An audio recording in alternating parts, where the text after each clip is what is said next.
السلام عليكم ورحمة الله وبركاته. الحمد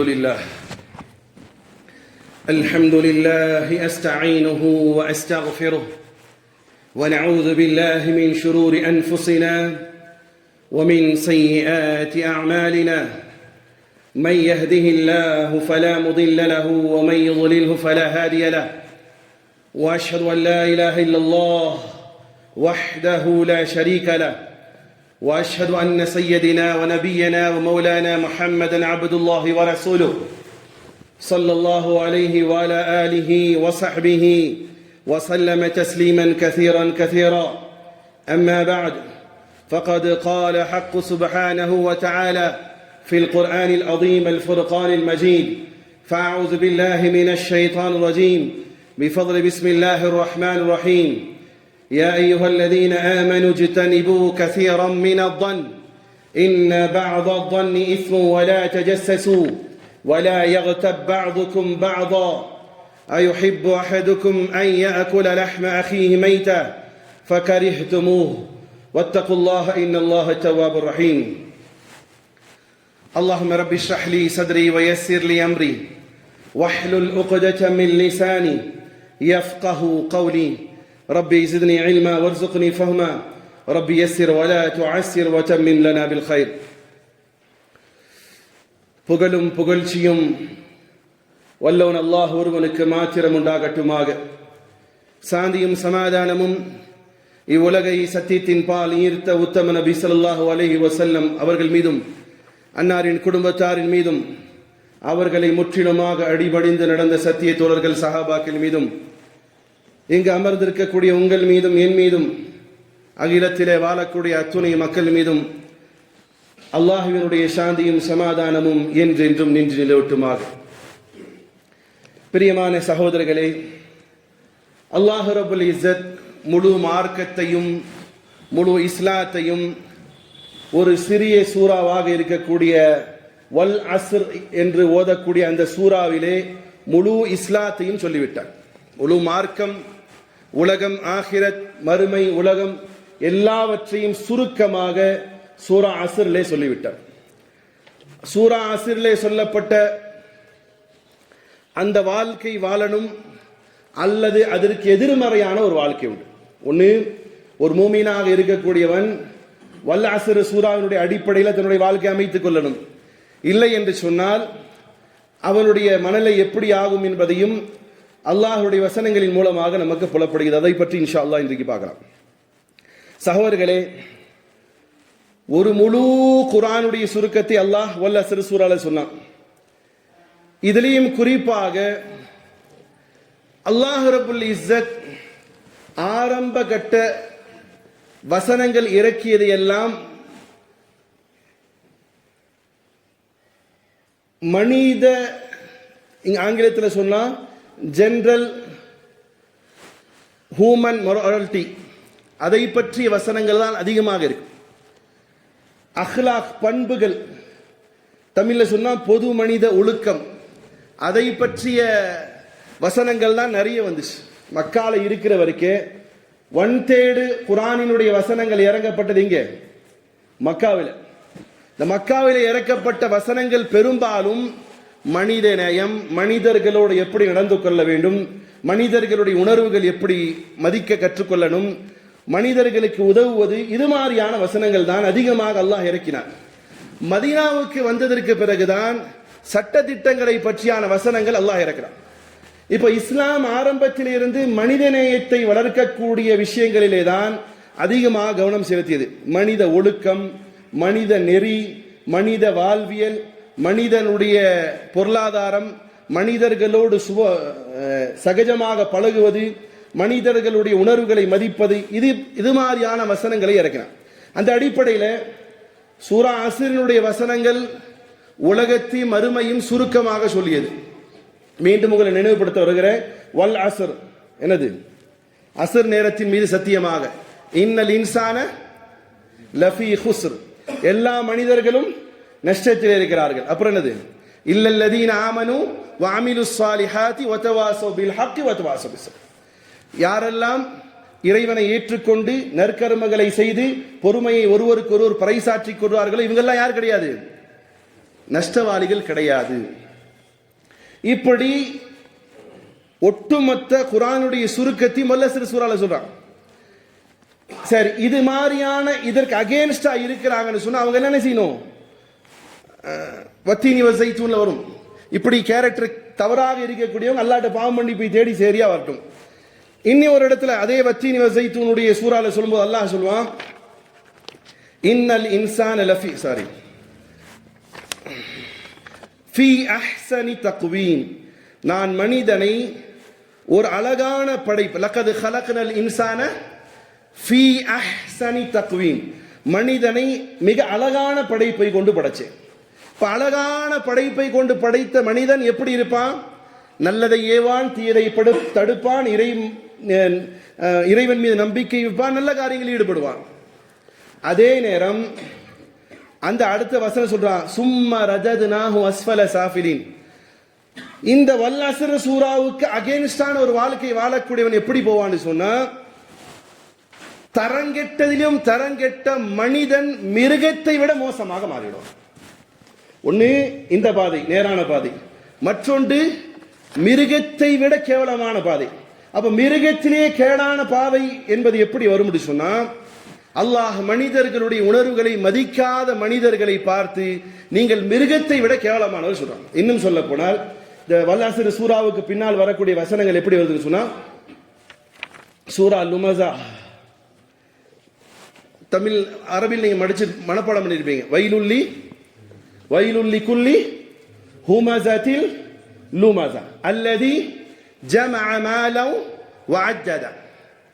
இந்த இடத்தில் அல்லாஹ் சொல்கிறான், வைலுல்லி குல்லி ஹுமஸத்தில் லுமஸா, நிச்சயமாக அவர்களுக்கு கேடுதான், நாசம்தான், அழிவுதான். யார் என்று சொன்னால் அதற்கான காரணம் என்னன்னு சொன்னா, அவர்கள் குறை சொல்லி புறம் பேசி திரியும் ஒவ்வொருவனுக்கும் கேடுதான். ஏனா மனிதர்களுடைய உணர்வுகளை மதிப்பதை இஸ்லாம் கற்றுக் கொடுக்குது. மனுஷன் பேசுறத தடுக்கக்கூடிய மார்க்கங்கள் உலகத்தில் தத்துவங்கள் கிடையாது. ஆனா இஸ்லாம் என்ன செய்யுதுன்னா, ஒரு மனிதனுடைய உணர்வை, கண்ணியத்தை மதித்து பழக சொல்றான். ஆனா இது மதிக்க தெரியாதவர்களுடைய நிலை எப்படியாது என்னாவும்? வைலுல்லி குல்லி ஹுமஸத்தில் லுமஸா, குறை பேசி திரியும் புறம் பேசிக் கொண்டிருப்பவர்களுக்கு கேடுதான், நாசம் தான் சொல்றான். ஏன் இப்படி அல்லாஹ் சொல்லணும் சொன்னா, அதுக்கப்புறம் அல்லாஹ் சொல்றான், அல்லதி ஜமஅ மாலன் வஅஜ்ஜத, அவன் எத்தகையவன் என்று சொன்னால் அவன் செல்வத்தை சேர்ப்பதே தன்னுடைய கொள்கையாக வைத்திருப்பான். சார், ரெண்டு விஷயம். ஒன்னு, அல்லாஹ்வின் மீது நம்பிக்கை வைத்து நற்கர்மங்களை செய்து இந்த உலகம் மறுமைக்கான தயாரிப்பு என்று போற ஒரு ஆள் உண்டு. மற்றொரு ஆளு எனக்கு உலகம் மட்டுமே போதும், வேற எதுவுமே தேவையில்லை என்று மனிதனாக உயர்வாக படைக்கப்பட்ட அந்த மனிதன் மிக மோசமான இழிவு நிலைக்கு போகிறான். அப்ப இழிவு நிலைக்கு போகக்கூடிய மனிதன் எப்படியா மாறுவான்னு சொன்னா, அவனுக்கு தேவை பணம், காசு. அவனுடைய லட்சியம் அது என்ன சார்? லட்சியம் ஒன்னு அமல் செய்யக்கூடிய மனுஷன், இன்னொரு மனுஷன் யாரா இருப்பான்? பணம் காசு மட்டும் போதும். அந்த பணம் காசுகளுக்காக எந்த டீப்பும் போகக்கூடிய ஒருவனாக மாறுவான். அவனை பற்றியும் அல்லாஹ் சொல்கிறான், அவன் யார் என்று சொன்னா அவனுடைய லட்சியம் வெறுமனே பணம் சம்பாதிப்பது மட்டுமே இருக்கும். அந்த பணம் சம்பாதிப்பதற்காக எதையும் பேசுவான். இந்த பணம் சம்பாதிப்பதற்காக எதையும் பேசுவான், யாரையுடைய கண்ணியத்தையும் தூக்கி வீசுவான் என்பதை அல் குர்ஆன் சொல்லுகிறது.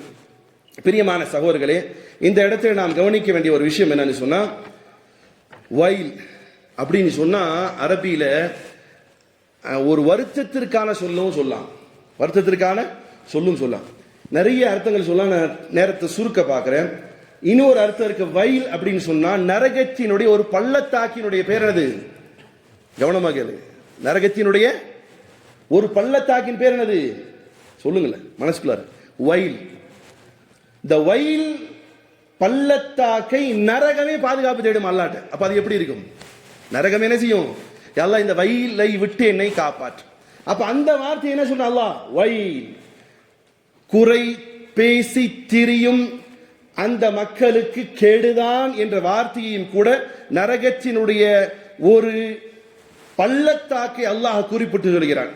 முஃபஸ்ஸிரீன்கள் எழுதுறாங்க ஹுமஸத்தில் லுமஸா, ஹுமஸா லுமஸா ரெண்டு வார்த்தையில் சொல்றாங்க அல்லாஹ். ஹுமஸா என்று சொன்னால் ஹஜ்ரத் இப்னு அப்பாஸ் ரலியல்லாஹு தஆலா அவர்கள் அறிவிக்கிறார்கள், ஹுமஸாவுக்கான அர்த்தம் ஒருவரை பற்றி பின்னால் பேசுவது, ஒருவரை பற்றி பின்னால் பேசுறது, அவர் இல்லாத நேரத்தில் அவரை பற்றி பேசக்கூடிய, தமிழ்ல சொன்னோம்னா சொல்லுவோம் புறம் பேசுவது.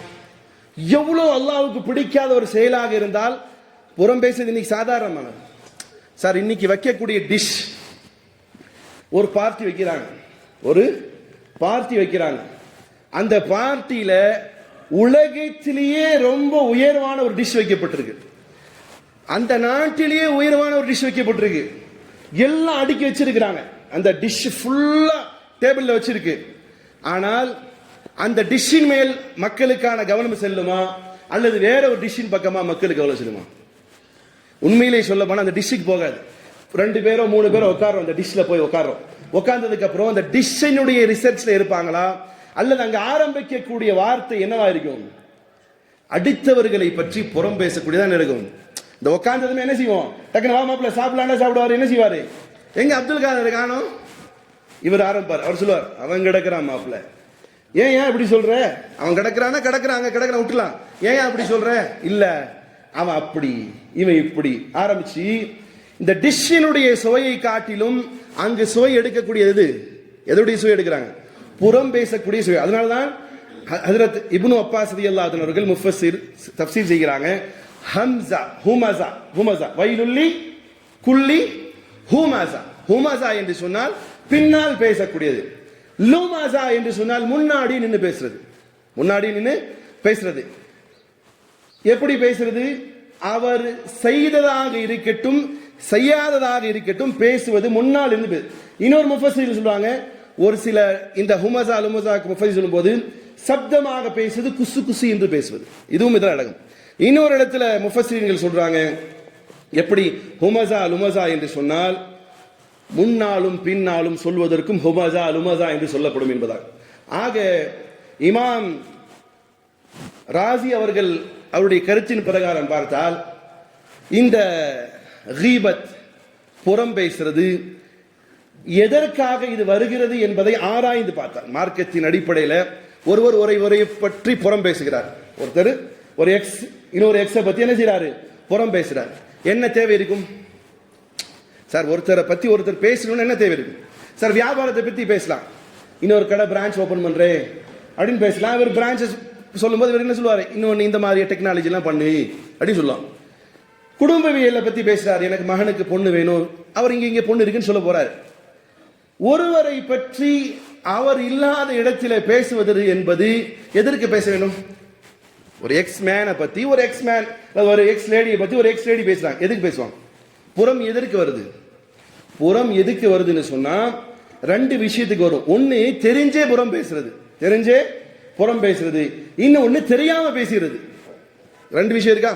ஒன்னு தெரிஞ்சு இது பாவம் என்று தெரிஞ்சு பேசுறது, ஒன்னு வீம்புக்கு பேசுறது, இவரை பற்றி பேசணும் என்பதாக பேசுவது, மற்றொன்று அவரை பத்தி தெரியாது ஆனால் பேசுறது.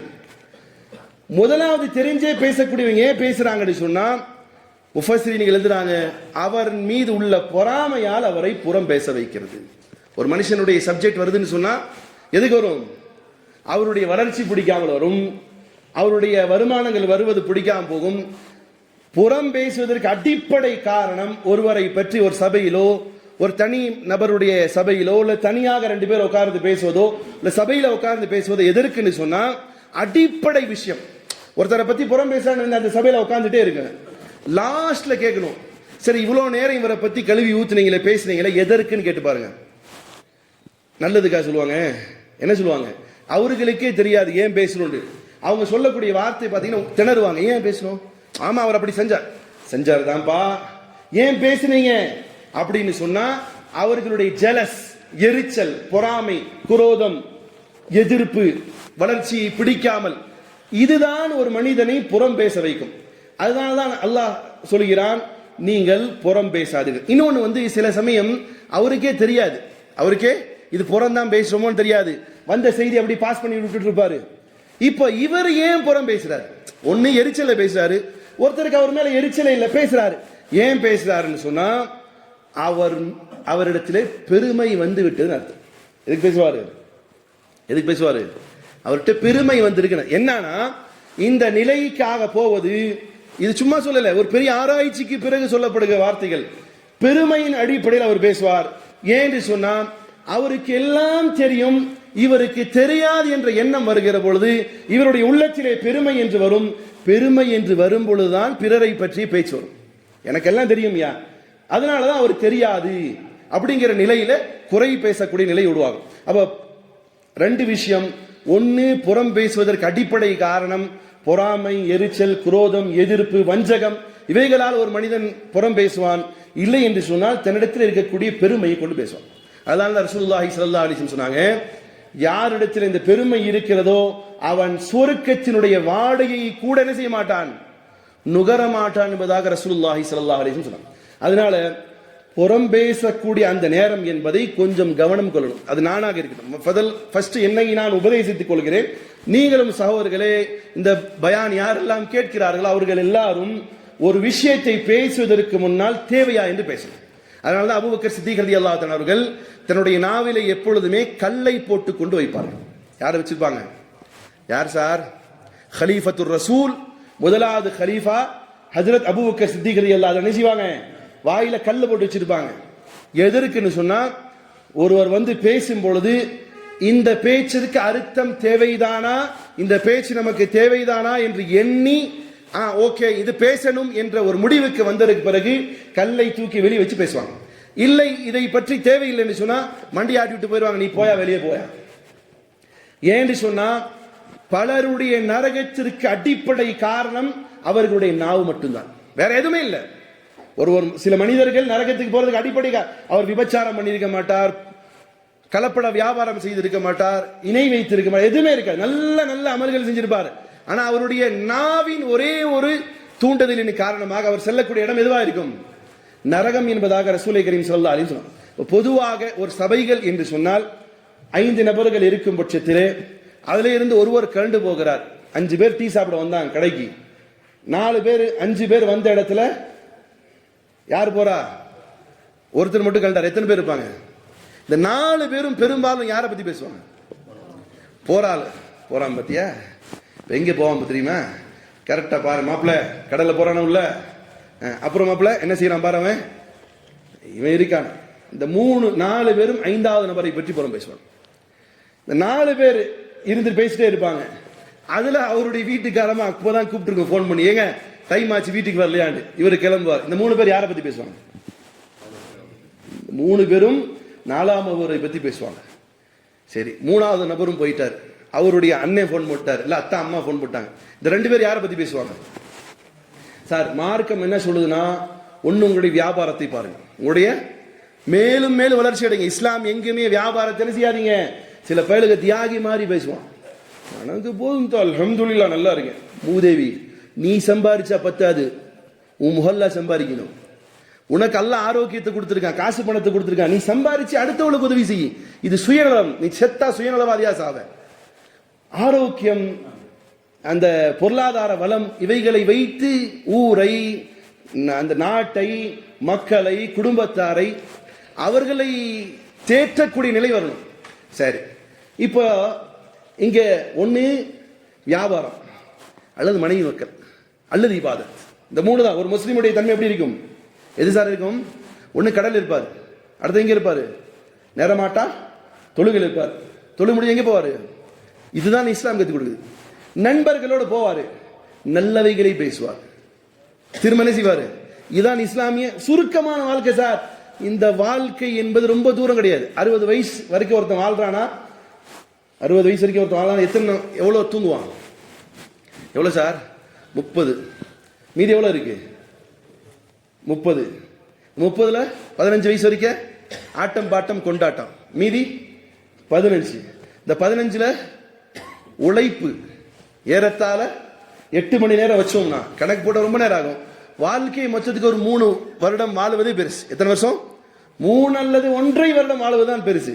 அந்த 1.5 வருடத்திலே நம்முடைய இபாதத்துக்காக கழித்தது எவ்வளோ, அல்லது ஊர் பலாயை கழுவுனது எவ்வளோன்னு பார்க்கணும். அல்லாஹ்வுக்காக சொல்கிறேன் சகோதரர்களே, ஒரு விஷயத்தை பேசுவதாக இருந்தால் சிந்தித்து பேச வேண்டும். இதுதான் சஹாபாக்கள் நமக்கு கற்றுக் கொடுத்தது. அதனால தான் சொன்னாங்க நபி ஸல்லல்லாஹு அலைஹி வஸல்லம் அவர்கள், நீங்கள் உங்களுடைய சகோதரரை பற்றி புறம் பேசாது. நபி ஸல்லல்லாஹு அலைஹி வஸல்லம் கேட்கப்பட்டுச்சு, புறம்னா என்னன்னு? நபி ஸல்லல்லாஹு கேட்கப்பட்டுச்சு, புறம் பேசுறதுனா என்னன்னு? அதற்கு ரசூலை கரீம் ஸல்லல்லாஹு அலைஹி வஸல்லம் சொன்னார்கள், உங்களுடைய சகோதரன் இல்லாத இடத்திலே அவனை பற்றி பேசுவது, அந்த பேச்சு என்பது அவனுக்கு வருத்தத்தை அளிக்குமானால் அதற்கு பேர் புறம். உங்களுடைய சகோதரன் அந்த சபையிலோ உங்களோடோ உங்களுடைய நண்பனோடு இருக்கும் பொழுது, அவர் இல்லாத பொழுது அவரை பற்றி பேசுவது அவருக்கு தெரிய வந்தால் அவர் வருத்தப்படுவார் என்று சொன்னால் அது பேசுவதற்கு பேர் தான் என்னது? புறம். இப்ப நபி ஸல்லல்லாஹு அலைஹி வஸல்லம் சஹாபாக்கள் கேட்கிறாங்க, யா ரசூலல்லாஹ்,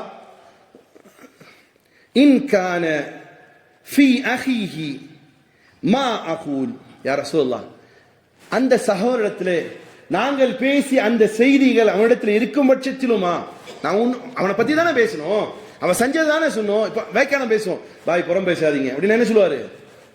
வேலையை பார்த்துட்டு போங்க, அவர் செஞ்சதானே பேசுவோம், செய்யாதா பேசுறோம் அப்படின்னு. இப்ப இந்த சஹாபி கேட்கிறார், யா ரசூலுல்லாஹ், அவர் செய்ததை பற்றி பேசுவதும் கூடவா என்பதாக நபி ஸல்லல்லாஹு அலைஹி வஸல்லம் கேட்கும்போது, வஇன் கான ஃபீஹி மா அகூலு ஃபகத் இக்பதா, நீங்கள் அவர் செய்தது பேசினாலும் கூட அது புறம்தான். நீங்கள் செய்தது பேசினாலும் கூட அவருக்கு பிடிக்காதுன்னு சொன்னா அது புறம்தான். வஇல்லம் யகுன் ஃபீஹி மா தகூலு ஃபகத் பஹத்த, அவர் இல்லாத பொழுது அவர் செய்யாததை பற்றி பேசினால் அதற்கு பேர் இட்டுக்கட்டு.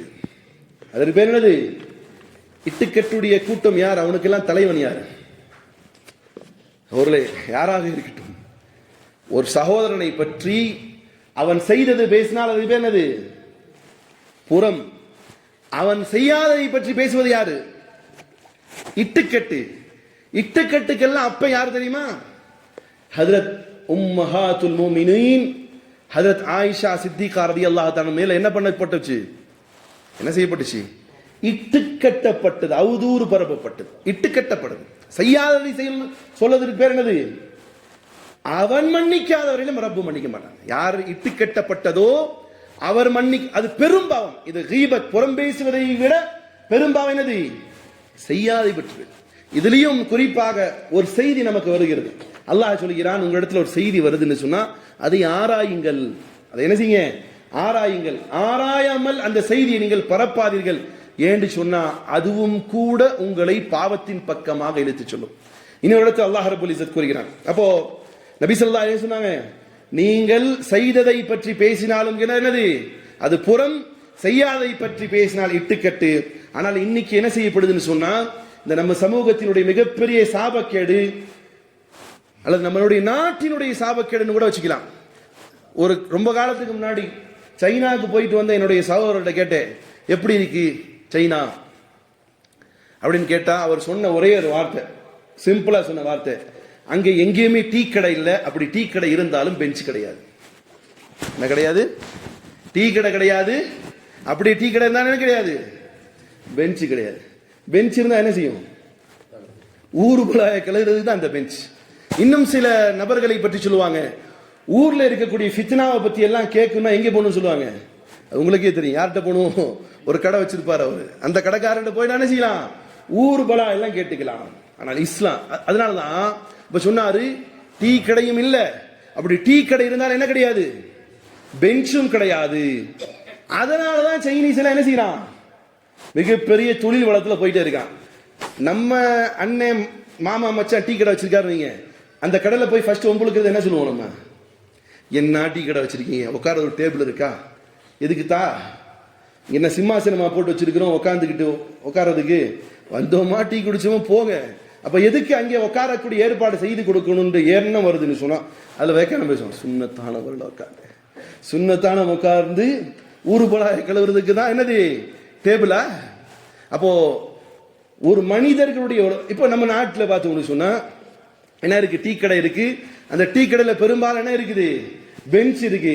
அந்த பெஞ்சில் உட்காந்து என்ன செய்யறது? ஊர் பலாயை கிளவுறது. இன்னும் சொல்ல போனால் சகோதரர்களே, பெரும் பெரும் விருந்துகளை நீங்கள் எல்லாம் பார்த்திருப்பீர்கள். பெரும் பெரும், ஏற்கனவே சொந்த சப்ஜெக்டை திருப்பி உங்களுக்கு புரியும்படி சொல்றேன். ஒரு விருந்து நடக்குது. அந்த விருந்துல மிக உயரிய டிஷ் வைக்கப்பட்டிருக்கு. மிக உயரிய டிஷ், தங்கத்தால் செய்யப்பட்ட, தங்க ஜருகைகளால் செய்யப்பட்ட ஸ்வீட்டுகள், பிரியாணி, உலகத்திலே பெரிய டிஷ் எல்லாம் வச்சிருக்கிறாங்க.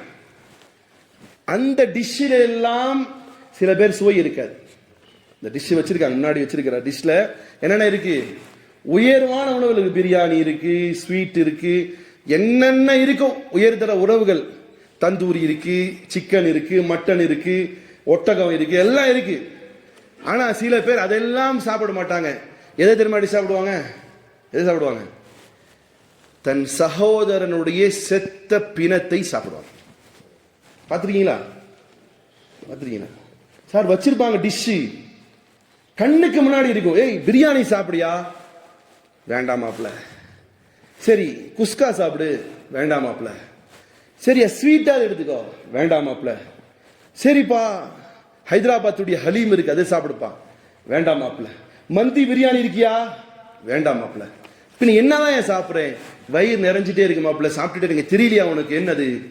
தன் சகோதரனுடைய செத்த பிணத்தை தின்று கொண்டிருக்கிறார். அதான் அல்லாஹ் கூறுகிறான், யா அய்யுஹல்லதீன ஆமனு ஜ்தனிபு கஸீரம் மினத். அது வெளிப்படையா தெரியாது. இந்த செத்த பிணம் சாப்பிடுவது, இப்ப சாப்பிட்டாதான் எந்திரிச்சு போயிடுவோம். இந்த விருந்தே செத்த பிணத்தை கொண்டு வந்து டேபிள்ல டிஷ்ல வச்சா யாராவது அந்த விருந்துல உட்காருவாங்களே? போயிடுவாங்க. அதனாலதான் அல்லாஹ் சொல்கிறான், யா அய்யுஹல்லதீன ஆமனு, ஓ ஈமான் கொண்ட விசுவாசிகளே, இஜ்தனிபு கஸீரம் மினத்தன், தன் சகோதரனுடைய குறைகளை நோண்டி நோண்டி ஆராயாதீர்கள். தன் சகோதரனுடைய குறைகளை நோண்டி. இப்ப யார் சார் நோண்டுவா? யார் வெட்டி பேலா இருப்போனோ அவன் என்ன செய்வான்? அடித்தவருடைய குறை.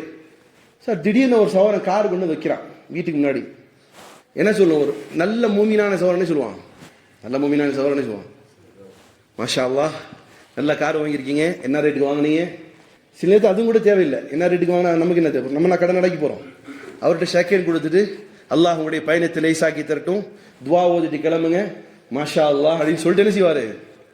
இன்னொரு சில பேர் இருப்பாங்க, அப்பா எப்படா வாங்கின காரு? இந்த சொன்னதுமே அவன் மௌத்து. என்ன ஆனா இங்க கண் திஷ்டி விழுதுடும். என்ன வரும்? கண் திஷ்டி விடும். இன்னொரு சகோதரன் வருவான், அவன் பாப்பான். இவன் ரெண்டு பேரையும் கூட தப்பிச்சிக்கலாம். ஃபர்ஸ்ட் வந்து சொன்னவன் வாழ்த்து சொல்லிட்டு போயிடுவான். இன்னொரு சகோதரன் என்ன சொல்லுவான்? அப்பாடி எப்படா வாங்கினே? மாமி வீட்டில் கொடுத்தாங்களா? அது இந்த சவுண்ட் இருக்கு பாருங்க, அதுலயே அவனுக்கு வைத்தறிச்சலா இருக்கும். அவன் கண்ணு வச்சு போயிடுவான், அவன் வேலையை பார்த்து போயிடுவான். எனக்கு அடுத்த நாள் வேலை இருக்கும். இன்னொருத்த வருவான், அவன் சலாமும் சொல்ல மாட்டான், அப்பா அப்படின்னு சொல்ல மாட்டான், அப்படியே காரவே அப்படி சுத்தி வருவான். மாப்பிள்ளை எப்படி வாங்கியிருக்காரு காரு? மாப்பிள்ளை எப்படி காரை வாங்கியிருக்காரு? எங்க ரிஜிஸ்ட்ரேஷன் பண்ணியிருப்பான்? மதுரைன்னு போட்டிருக்கு. ரைட். கொள்ளை அடிச்சிருப்பானோ? அரசியல்வாதிக்கு பினாமியா இருப்பானோ? போன தடவை அரசியல் கட்சியில பார்க்கும்போது இவங்க சால்வ துண்டு போட்டா எம்எல்ஏக்கு, ரைட்டு, அவங்க இருந்தா ஏதோ காசு வந்திருக்கு. மாமியா சொத்து வித்தாங்க, அந்த காசு வந்திருக்குமோ?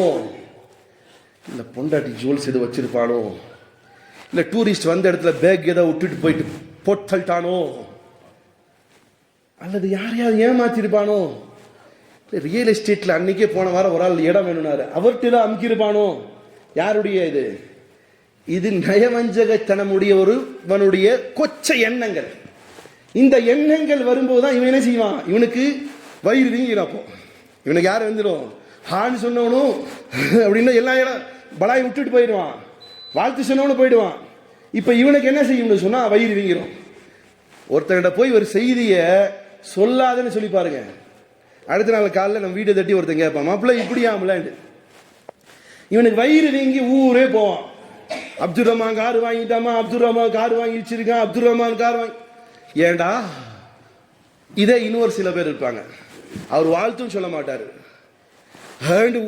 ஏப்பம் விட மாட்டாரு, குறையும் சொல்ல மாட்டாரு. அவர் பார்ப்பாரு, அல்லாட்ட கையேந்துவாரு, அல்லா நானும் நடியான் தானே, அந்த சகோதரனுக்கு கொடுத்துருக்கேன், சந்தோஷம், அவன் நல்லா இருக்கட்டும். முன்னாடி கூட சொல்ல மாட்டாரு, பின்னாடி சொல்லுவார் நல்லா இருக்கட்டும்.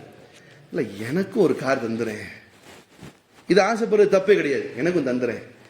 இவர் பென்ஸ் வாங்கியிருக்காரு, எனக்கு ஒரு சாண்ட்ரோவாவது தந்துறேன், கேட்டு போயிடுவார்.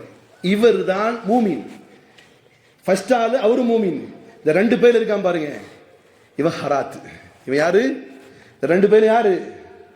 ஹராத். இந்த லாஸ்ட் இருக்கான் பாருங்க, அவன் ஆசைப்படுவான், அல்லாஹ் எனக்கு வேணும், அல்லாஹ் கண்டிப்பா அந்த சவுலை கொடுத்துருவான், கண்டிப்பா என்ன செய்வான், அந்த சவுலை கொடுத்துருவான். இதுதான் மூமியினுடைய பண்பு. அதுதான் அல்லாஹ் சொல்கிறான், யா அய்யுஹல்லதீன ஆமனு இஜ்தனிபு கஸீரம் மினத்தன். மூமின்களே, ஈமான் கொண்டவர்களே, பிறரை பற்றிய கெட்ட எண்ணங்களை எண்ண வேண்டாம். வலா தஜஸ்ஸசு, இன்னும் மூமின்களே, மூமின்களை பற்றி கெட்ட எண்ணங்கள் என்ன வேண்டாம். வலா தஜஸ்ஸசு, துருவி துருவி ஆராய வேண்டாம். துருவி துருவி, சில பேர் பின்னாடியே துருவோம், சில பேர் கூட வந்து துருவோம்.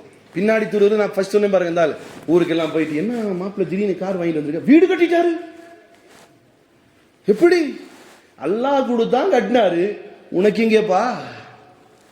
சில பேருடைய தன்மை எப்படி இருக்கும்னு சொன்னா, பிறருடைய குறை காண்றதே இருக்கும்.